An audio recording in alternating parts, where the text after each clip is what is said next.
This is what I do. I think like this all the time, and it baffles me. We live in a society where the algorithm on these social media sites is set up to reward you for putting videos like your 4-year-old twerking to wet ass pussy, 3-year-olds getting read story time by a transvestite with a cock ring on, swinging from a sex swing is somehow like bravery, but talking to a young man who's literally talking about wanting to kill himself is hate speech. That's the world we live in.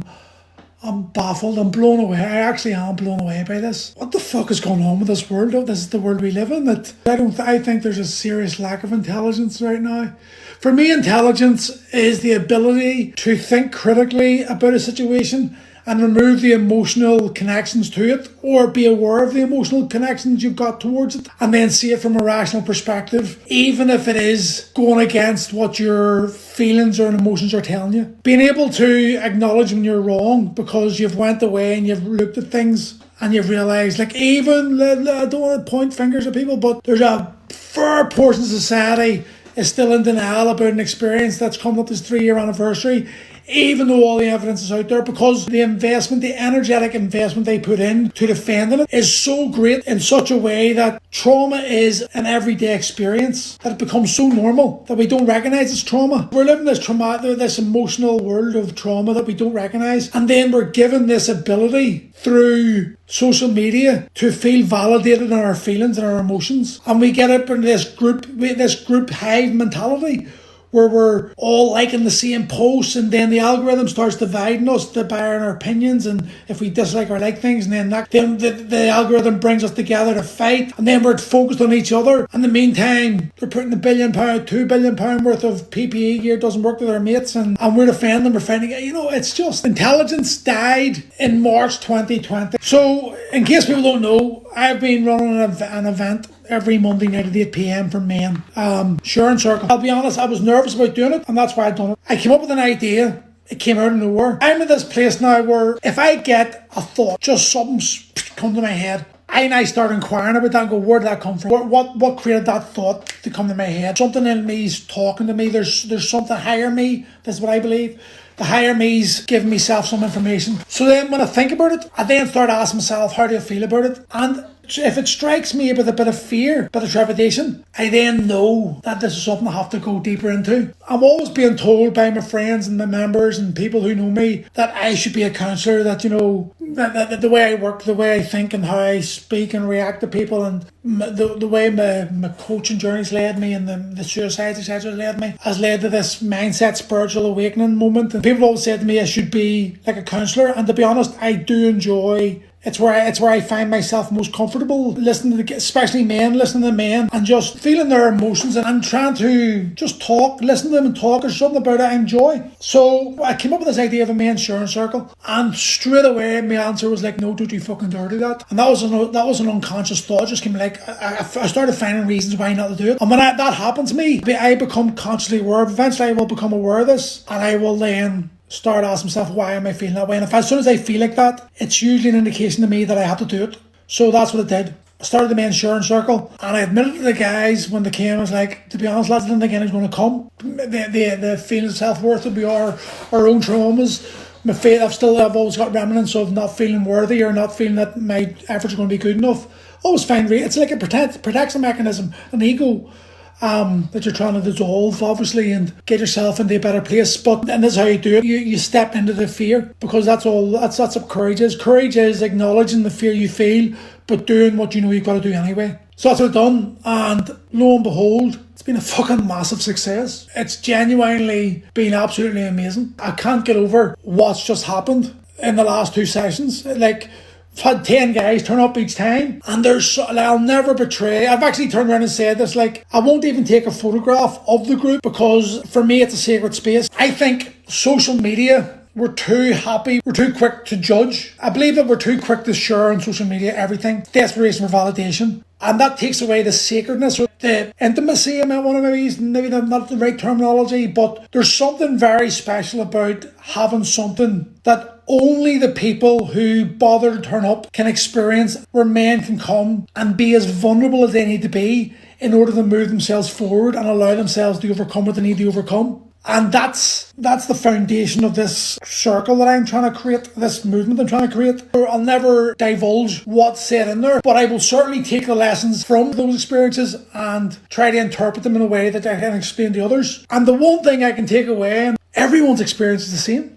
The principles of what everyone's experiencing is the exact same. I have always spoken my lives about integrations and speaking about vulnerability and having the confidence and having the space to care and to be able to share your vulnerability and the problems of society. And the reason why men are the way we're so suicidal is because this inability to share. I have spoken about this openly. I am also very open in that I think the woke mob are fucking absolute cockwombles. They're literally everything that's wrong with society because they are denying. And the spiritual movement is going towards this leftist bullshit. You cannot cancel or avoid something that you have inadvertently attracted into your own existence. We are energy. We attract and repel. We attract like for like. Our energetic vibration frequency is what's going to attract a similar energetic vibrational frequency. So everything you don't like about life, you're getting exactly what you focus on. What happens is the leftist, crazy, fucking transgender, woke, fucking transvestite, all those mad labels that we're putting on people to identify because we actually don't know who we are, because we have never actually found the courage to step into who we want to become and deal with hardships and deal with struggle. And this is why we are where we are today, because of this lack of willingness to go towards struggle, to do everything possible to avoid conflict, to avoid having to acknowledge what is true. And instead we just want to create this reality that we want to exist in, and then we demand everyone else exists within this reality, and if they don't, then they're a threat to our reality. So the best thing to do is to gang up with people in our own echo chambers and push everyone else away. And that's what's happened with the woke mob. You cannot expect a society to function if all you're ever going to do is silence people of different opinions. You need different opinions for growth. It's what happens. It's the only way we evolve as a species, is by challenging our long-held beliefs and acknowledging when we're wrong and then dropping. I'm literally writing an article on it, right? And I've said this so many times. Bless and release what does not bring you peace. Rather than having your square world fit into the round hole, why not just make your world round as well, even though I think it's flat? Do you know, this is the problem with society. This is it. We have avoided struggle, avoided conflict, and conflict means just a disagreement of opinions here, okay? Not talking about elbows and knees and knives. I'm talking about conflict isn't like challenges to our beliefs. When we create a world, and the social media has allowed this to happen, where we can exist in an echo chamber of agreement. Well then, when we're feeding ourselves this narrative over and over again, and it becomes our reality, when someone else threatens it, rather than inquire, is there a valid point here? What we do is, we're like snails, we fall back into our shell, in fact, our echo chambers, and we look for validation. Oh my God, hear what he said, he's a wanker, I know, isn't he? Blah, blah, blah, blah. And this causes conflict, this causes fight, this causes argument. But it also stops us from ever exploring where our true limitations lie. We all need to struggle. Without struggle, listen, the reason why the biggest cause of death for men under 50 is the choice to yourself, is because society is so far removed from what it is to be a man. Our lives, our fortitude, the foundation of who we are is forged within struggle. And to try to avoid struggle is literally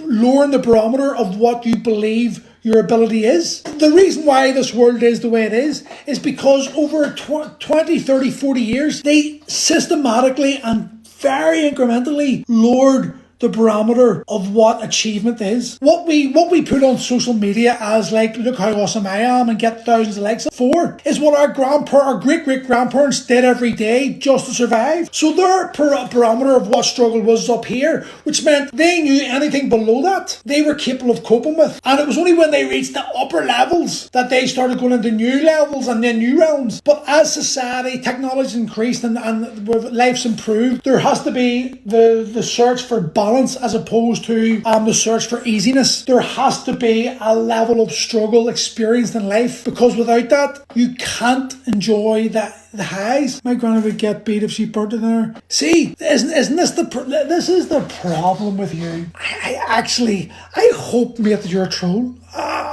Because it breaks my heart to think a man your age would actually live in a reality they've created like that. When the fuck did I ever say anything about domestic abuse? Where did you get that from? I am baffled how you can actually derive that statement from what I've just said about how struggle makes you. Like, where did you get that from? If your granddad was the man that beat your granny for burning the dinner, that means you've got violence in your clan, and you've probably got a lot of frustrations inside yourself, because it's ancestral trauma being passed on to you. The fact that people get offended when other people challenge their belief structures is the problem. I'm not going to get offended by you. I'll challenge it back, and I'll defend my stance.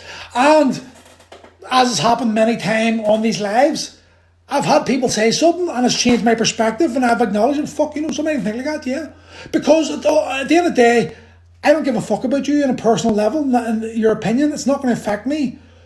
What I care about is my own spiritual growth and my evolution as a man. And so if someone says something to me that sparks a different avenue of inquiry that allows me to grow, I will happily embrace that. And again, bless and release what does not give me peace. I will thank that opinion that I had for getting me to the place I was. It got me to here, but it no longer serves me any fucking use. So now I don't need it. So I'll let go of it, and I'll work on releasing the emotional attachment to that thought, because it no longer serves me any purpose. I know the person I am today will not be the same man you talk to in 10 years' time, because I'll have 20 or 30 years of more growth, and the opinions I have now, they may remain the same, or they may change depending on my experience in life. I find it very hypocritical, conflicting how the woke society, they want everything to remain the same, but that goes against the evolution of man. We are here to grow. Our experiences are never meant to end. We're meant to get to the point where we take our last breath and that we acknowledge we don't know it all. But that's the beauty of life. We're not meant to know it all, but we took as much, we done as much as we could to get ourselves to a point where we learned as much as we could, and we were as true to ourselves as possible. For me, that's what's important in life. Each and every one of us, we're going to make more mistakes, and we're going to get more things wrong than we get right, and the ability to acknowledge that and admit it is a freedom. So many of you, and I see this all the time, listen, this is the way I talk in the men's circle. I give compassion and empathy to someone's plight, but I don't give sympathy to their story. When you're telling me something that you want sympathy from, what you're really saying there on a subconscious level is, the inner child in me needs a hug from someone to tell me it's going to be okay. I need soothed. But being soothed is not helping you grow, because the emotion you're holding on to that you need soothed is the thing you need to bless and release. And the more and more you immerse yourself into going towards the challenging belief structures and being able to let go of those belief structures and allow yourself to drop the stories that's created the world you now currently exist in and you experience, that's where growth's found. When you're able to do that, whenever you're able to acknowledge things that are no longer serving you peace or bringing you peace, the sooner you can let go of them. And the sooner you let go of them, like the way I try to liken it would be, we're meant to be on a journey. A journey has a start point, your first breath, and it ends on your last breath. And on that journey, you're meant to go through many towns and villages and scenes and mountains and lakes. You're meant to see everything. But in the Western world today, our journey seems to be a hamster wheel, and everyone is fucking on the same hamster wheel, and we're all seeing the same image over and over again, and we're all hating it. But we're on social media hearing everyone else's story, and they're on hamster wheels, but they're telling us all this story that they're on this fucking amazing path through the Swiss Alps, and we feel jealous about that. So we start creating a story, even though fucking we're on the hamster wheel. We pretend that we're seeing fields and mountains and all this shit on our journey, but we're not. We're just repeating the same shit over and over again because we don't have the courage to step off the hamster wheel and start carving our own path. And society is broken. We are broken, and the pains that people are in. What I notice as well is the repetitive language we all use and how that enslaves us. We're literally slaves to our own thoughts. All we have is the present. All we have is the right now. We have no control over yesterday or tomorrow. We have no control over an hour or the last minute. We have got this very moment, and that's it. But far too many of us focus on our past, and then our past we compare it to where we currently are. And usually we find the good things about our past, the great moments. We never really focus on how bad shit was, how tough it was. We remember the good points.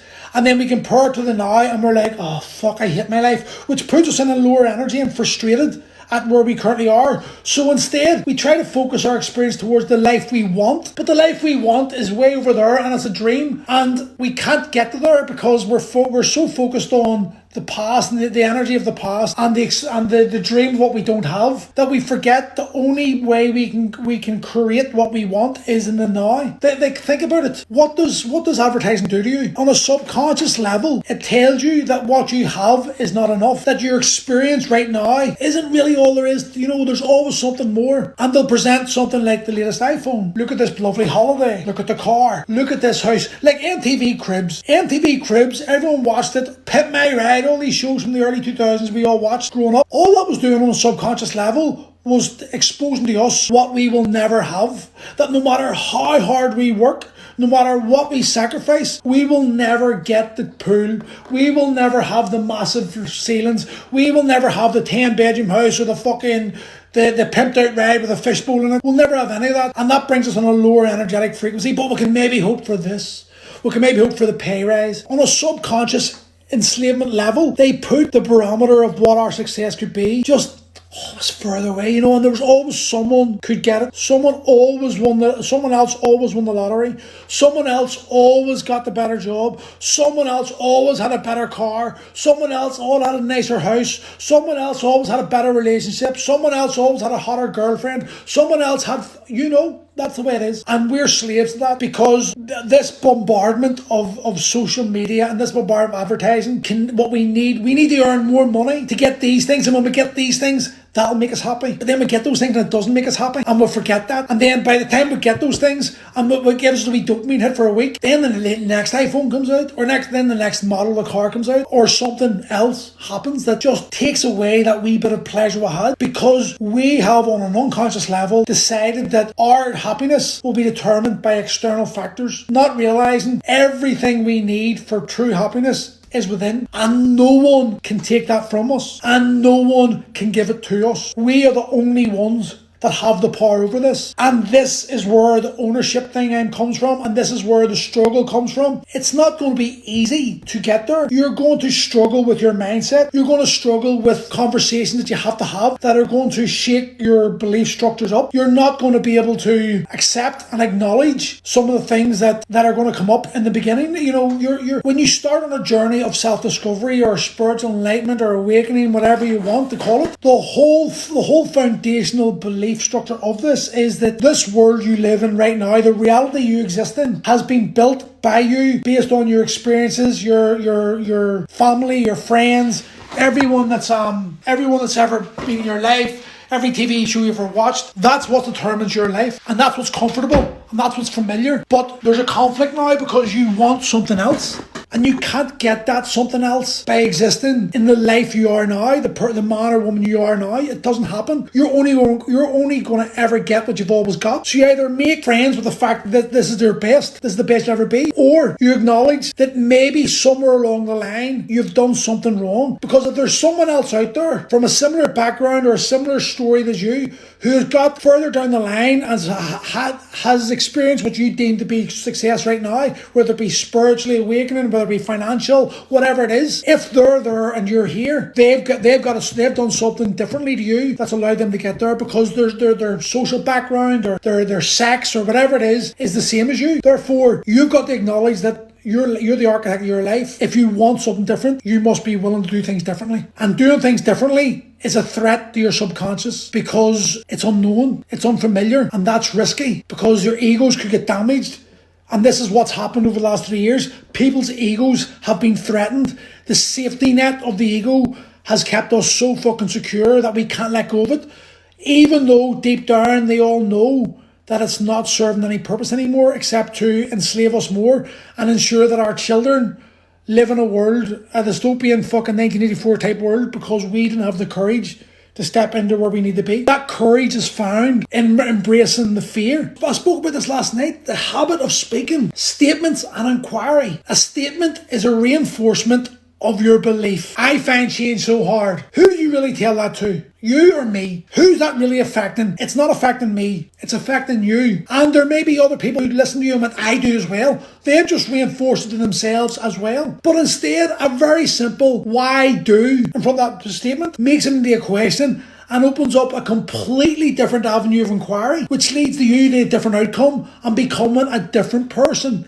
At the very least, you've sparked something. If you end up back to where you started, you'll have taken a different route. But why do I? That's for you to answer. All the answers are found within. And again, this is a societal setup. We expect everyone else to give us the answers because we don't want to face the struggle. This is why we are where we are. Men have systematically been further removed from what it is they are. We're providers, we're protectors. On the most animalistic fucking genetic makeup there is, we are providers and protectors. If you've got children and anything comes at them, you're going to make a decision. Now that decision will most likely be, I will defend my children. In the middle of that fight, there may be conversations you're going, I should have done Brazilian Jiu-Jitsu at a point. I should have done a bit of boxing. I wish I'd have done a bit of MMA. I wish I had the courage to go into an MMA gym or learn self-protection or do something, or had an experience that taught me the experience of this before this actual moment. Because experience and the thought of what is are two completely different things. That is why I say every man should know what it's like to win a fight, to get punched in the face, and to lose a fight. Because to win a fight will give you the confidence, fuck, I can defend myself. Losing a fight will make you realise there's always going to be someone bigger and better than you. And taking a punch to the face and surviving it is going to help you realise that you are capable of more. The fear, there's a drill I do with people, with guys. I learned it from Systema. So my instructor will punch you, and the way he hits you, it's horrible. And now your mind, your nervous system, your body has taken in information, and it's processed that information, and it's compartmentalised it. That was sore. I don't like that. We must avoid. So that's the first bit of information. You're then given the blindfold, and you put the blindfold on, and you're told that you must walk at a pace you would walk if you're late for a meeting towards Martin, who is going to punch you in the stomach. You don't know where Martin is along this journey. You don't know when the punch is going to come in. You don't know if it's going to be a crippling punch or a gentle tap. All you've got is this realisation that you're walking towards pain, and that you must overcome every fucking ounce of willpower in your body to just stay where you're at and not experience the pain. And the longer you stay away from it and you build yourself up into this tension, the more tense you become, the more rigid you become, and the harder it is to take a step, and the more the story manifests in your mind to what it's going to be, until it overwhelms you. Because when you think of something, you can think of the worst case scenario, and you will think of the worst case scenario, and that worst case scenario will become your reality, and that becomes like your identity, and you react based upon that. What is true is, if you walk towards him, you are going to experience pain, but it's going to be short term, and it's going to be nowhere near as bad as you thought. And if you just stop to think and act, make a conscious decision, boom, go, and acknowledge that life is going to give you pain. This is the perfect analogy for life. It is going to give you pain. But if you don't experience the pain and instead you sit and think about the pain you think about, it's called suffering. It becomes suffering because you think about it all the time and you never actually experience what the pain was, and it just becomes this overwhelming fear of suffering, and it controls everything you do, and you never move from where you are. And if you just allowed yourself to walk forward and deal with whatever happens, you will always find a way to overcome it. And when you start acknowledging this pain, eventually, just like I was saying about professional fighting, you get any kid, 12-year-olds, 14-year-olds, boxing. The first time he's boxing, he gets hit in the face, he'll get smashed, his nose will get burst, he'll cry, he'll be freaking out. Now take that child, 11 years old, and extrapolate it that he's 16 and he's been boxing 3 nights a week for the last 5 years. Do you think that busted nose is going to make him cry? It's not even going to faze him, because the pain has become so just accustomed that he doesn't even acknowledge it. He just walks through it. But that didn't happen like bump bump. That had to be a progress. That had to be a set of experiences that happened, and it happened exactly the way it was meant to happen. You know, and this is where a lot of people get into problems, I think, because they want something to happen and they're trying to steer the direction. And I get it, you know, we can take actions that will will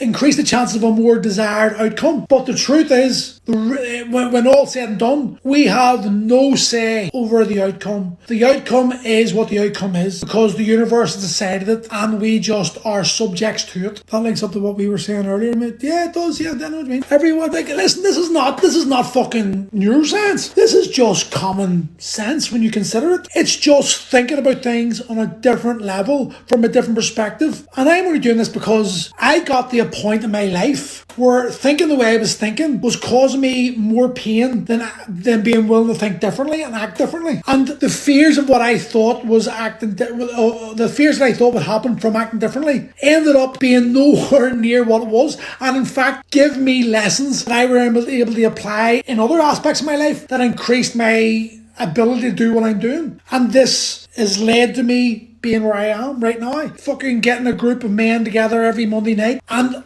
really connecting with these guys and sharing their energy and healing myself from their experiences as well. It's such a profound experience, and we're so conditioned to fear this. Do you know, think about what a healthy society offers capitalistic. If we're happy with what we've got, why do we need our products? So and this is why I hate the fitness industry, because the fitness industry, and this is why I speak out so against the fitness industry, even though I'm part of it.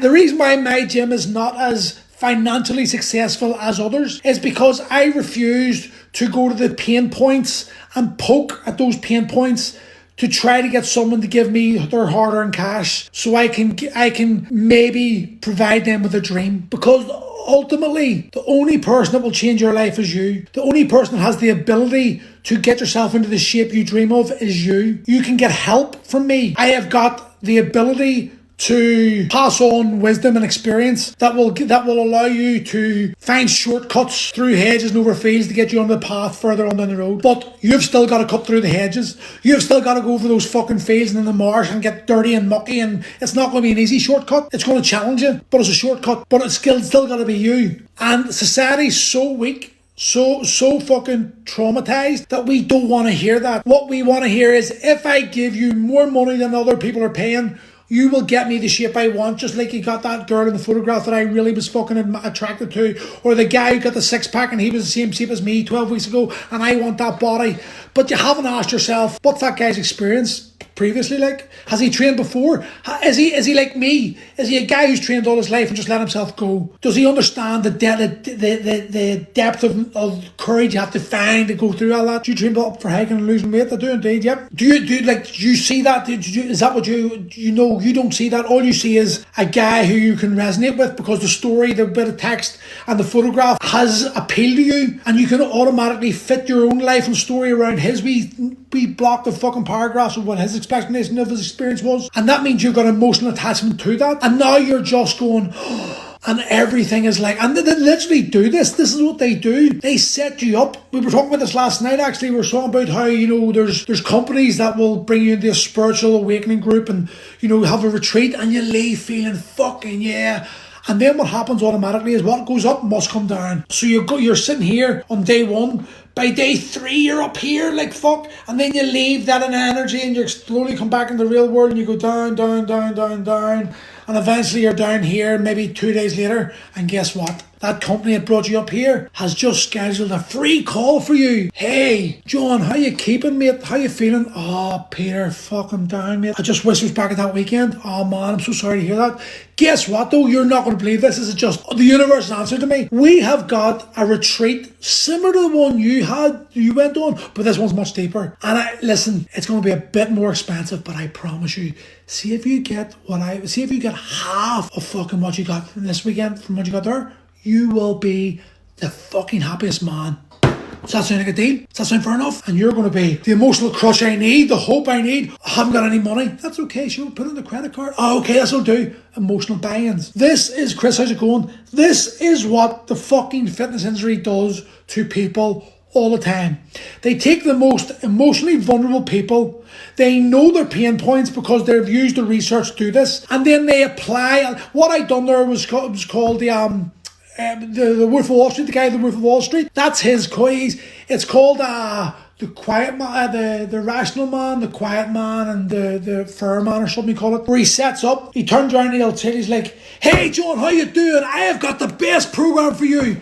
And then he shows you out of the way, and then you lean in and he goes, and if it does half as well as you expect, you'll be over the moon. Does that sound fair enough? That tonality has been shown by science to get emotional buy-in, and they use this against you. And the fitness industry is a fucking lion shower of shites. Yes, some of them do it fucking honestly and they want to help, but the majority of them are just as traumatized and fucking pain, and much pain as you are, and they are desperate for money. Their principle, their experience is different, but the principle is the same. You want to lose weight, they don't want to lose pounds. Do you understand? They want to make more pounds, and they're just fucking going to say what they want to say, and they're terrified of their business failing, and they're terrified of being exposed because the business setup they've got will expose them to be either success or failure based on all this other bullshit. This is just society, and that's why I hate the fitness industry so much, and that's why I don't charge for this fucking. I've set up. Good man, Mark. Brilliant. Well done. This is why I don't charge for the things like the mindset stuff I do, because I don't have to. I earn my income through my gym. That gives me a place where I can then offer other products, other programs for free, just because I'm in a position where I'm able to do so. So why the fuck wouldn't I? There is a much greater transaction for me in seeing the change of men's and knowing that the impact made within that group is going to have like a ripple effect to each and every one of their families and their friends, and that in turn is going to help grow the group, and that is going to help more men become the men they want to become, they need to become, to help their children find the strength. I have become the realization that, dude, what's that meme? What can I do? I'm just one man, said 7 billion people. Or, something along those lines, I paraphrase. But you get it. I know that I can impact the men that I get in front of me. I know I'm good at what I do. And I've got the confidence to say that, not to be egotistical, but as a forged from a sense of now belief and struggle that I've went through, that's allowed me to get to the place where I can confidently say, I am good at what I fucking do. And I'm only going to say that because I have seen the impact it's having on other men. And I know that those men, the more I get through to them, even if all they ever take from me is the free fucking men's class, and they never give me financial reward, emotional and meaningful reward, the transactions of emotion and energy is helping me become more. And that in turn is going to help my actual financial aims become better. So there's an impact that I have has on me. So it makes total sense for me, both in an emotional, energetic, and financial, spiritual, mental reasons to do this and to always offer it for free. It's genuinely the 1 hour or 1.5 hours a week that I really look forward to, because it's what I've realized is, like, there's been two groups. There was a few boys come in differently, but the majority, I think there was 6 from last week, was there this week again last night. The shared stories and the ability to just to impart knowledge and wisdom to others that's going to help impact life, that's going to also help other kids, is so much more rewarding than monetary gain. We need money because of the society we live in, but if we remove the need for money, what would be rich, what would make a person rich and wealthy, is the ability to connect with others, the ability to be empathetic and listen and let that other person feel heard. Because when you allow someone to feel heard, you're respecting them. You're saying, I see you. You are important. Your experiences are important.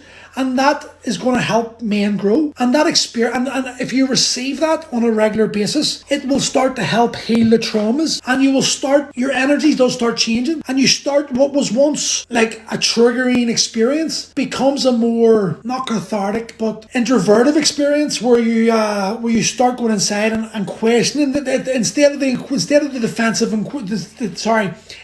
defensive statements becomes more open inquiries. And this happens to everyone at different points in the journey. And it's like society set up that we're always in internal competition with each other. We always need to be competing for attention because we feel so unheard, and that leads to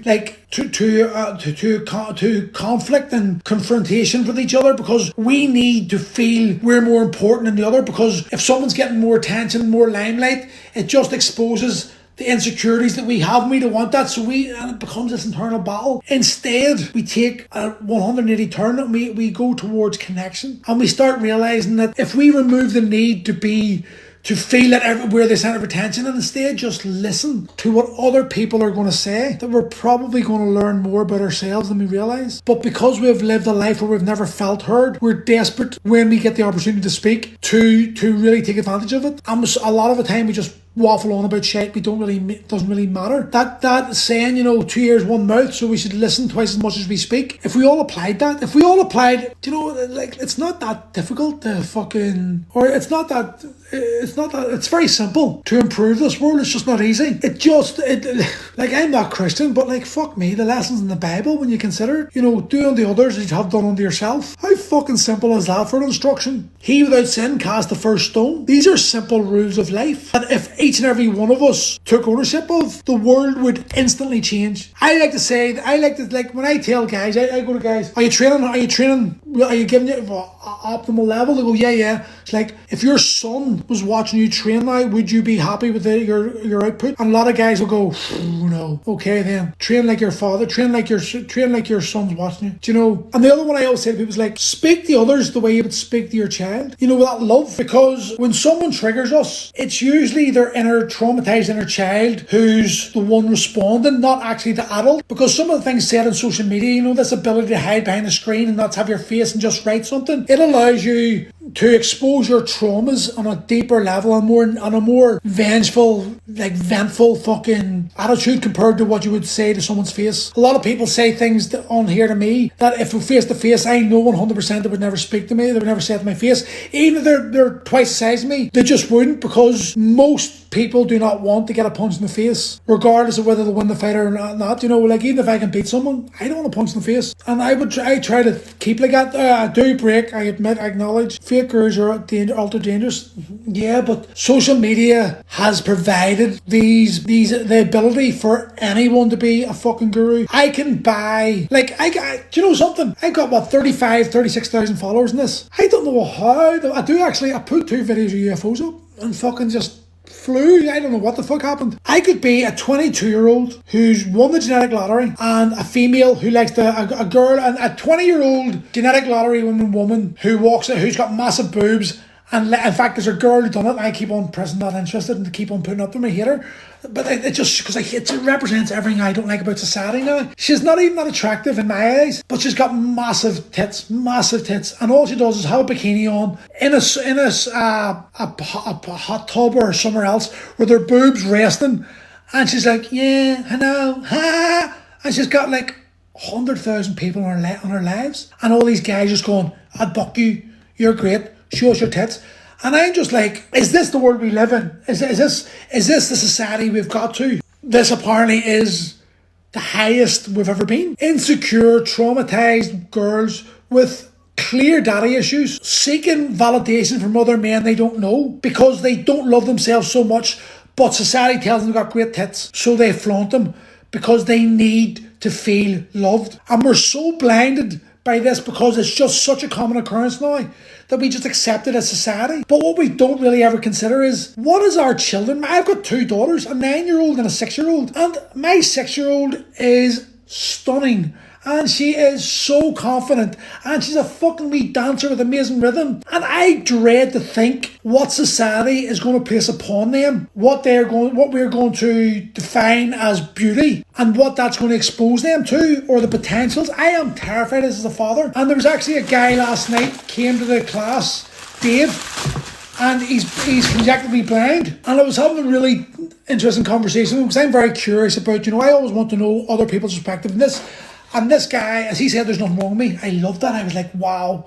Because he was born without his sight. So he's like, this is my perspective. This is my life. And I was talking about, he said something very profound to me and it really opened my eyes. I was like, fuck. He's so further beyond where I am. He has never seen what anyone looks like. Therefore, his judgments of a person is based on what they say, how they act, and more than likely how they feel, their energy. Whereas with our eyesight, we're predominantly a visual creatures, so our instant judgments are based on looks. and what society finds attractive. And sadly, what society finds attractive now for women is the porn look. And girls are subjecting their lips to fucking big and their cheeks and their eyebrows and their eyelashes. Like, those eyelashes were literally invented by the porn industry to stop spunk going in girls' eyes when they were getting blowjobs in the porn scenes. That is literally, not even a joke, that is the reason why those eyelashes are created. And the same as the young guys running about with, Dave, how's it going, mate? Mate, honestly, what you said last night was so profound. It's really had me thinking all day. I came home and said to Gail, I was like, oh my God, the way he just said that, it was beautiful. Because you're at such an advantage in that you've not been poisoned or tainted by the condition of society, what societal beauty is. You have to take every person on their energetic and emotional experience, and that's beautiful in a way. I envy you that. I envy you that ability for you to read people based on the closer to the soul than what the meat suit presents. Do you know, can you imagine if beauty was created like that? If our beauty was dictated by the being inside, the soul within, and how we expressed that soul determined how beautiful we were. Can you imagine the change in this society if all of a sudden our beauty was reversed and the true self was presented by the meat suit? Holy fuck. We would all be Mother Teresa's, even though she's a bitch. We'd all be Mother Teresa's. Do you know, we'd all be Gandhis. Fuck. But again, it's not. And do you know what? It's like, what the crazy thing is, 20 years time, what we class as beauty is going to be gone. And the other thing I was thinking about, this is very deep I go, I think it's like, probably when we're 30, we're at our peak. We're at our peak at about 30. We're starting to get physically, 30 to 35, we're probably at our peak. I find women 35 to 40 probably their most attractive ages now that I'm 46, because there's a confidence in them. There's still that beauty of, they've still got, they haven't reached that pinpoint yet. Like, I'm fucking hitting 50 in 4 years, and I'm like going, where the fuck? Like, I look at this. When did this happen? I feel like I'm 20.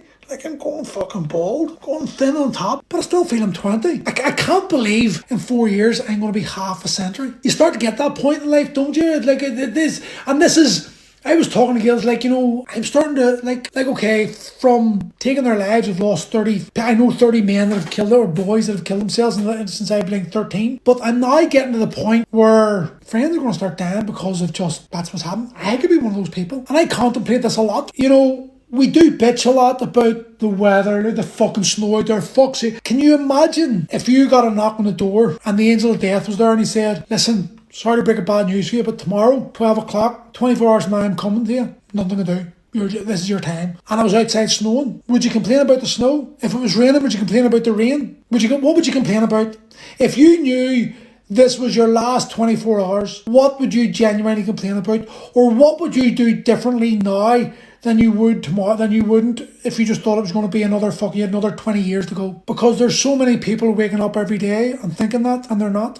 A friend of mine was in a car crash yesterday, could have been killed. You know, it's just like, we're given this privileged position and we allow ourselves to be consumed with the fears of what could be. And again, we never recognise that this is all there is. And if we're always worrying about what could be or what might be or what could happen or what will happen according to the news, then we're not actually living for the now. There's apparently the financial crash coming, and so many people are worried about the financial crash that they're not actually living for the now. They're worried about, they're worried about what the future holds. Instead, I'm thinking to myself, well, the future holds that and we can't do anything about that future. And why don't we just embrace the now? Why don't we love what is? It's a lot to think of. But the men's group, it's definitely helped me change my perspective on life, and it's introducing me to men that share similar wants in their life. And those wants are healing. Because suffering or pain, you've got hurt or healing. You're either hurting or healing. That's all there is. Hurting or healing. And healing is not pleasurable, but it leads to better outcomes. Do you know, I'm just over a year from my hip replacement. This time last year, the pain I was in, the downer I was in, was so fucking low. I just didn't want to be. I was like crying all the time. It was such a bad experience. It was way worse than the first one. And I was like worrying about, oh my God, my leg's fucked. I can't believe it. I was judging off my other experience of my hip replacement,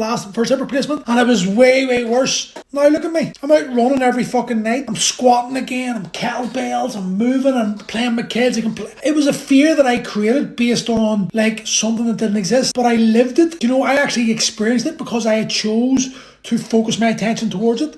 And only when I realised it and I changed my thought patterns did I start to experience something different. I wouldn't change that for the world. I would not change my hips getting replaced for the world, because it's given me such an insight that I can then pass on through, because that's what I do, I coach, and it gives me the ability to articulate experiences based on the principles that I've experienced myself. And I suppose it's like Dave said there, he actually said to me, I wouldn't, if someone offered me, I said I would throw it away, I wouldn't want it. Imagine how, like, I'm an artist, so I write, I fucking draw. It's like, for me, it's like, I take photographs, everything, my coach, you know, it's about eyes, you know, fucking, to hear someone say that just was like, what type of strength must you possess to see the world from those issues upon those eyes? That's powerful. Like, that's what I'm saying, that this is where the healing circle, the sharing circle helps. Like, that conversation has allowed me to fucking see things differently and ask different questions, which is going to lead different outcomes. Do you know, his life experience is completely alien to most of us, and because we see fear in his experience, because we have had the pleasure, the blessing of having sight, and that the beauty to be seen in this earth, that the removal of that is so terrifying. But here's a man who never experienced it and has been able to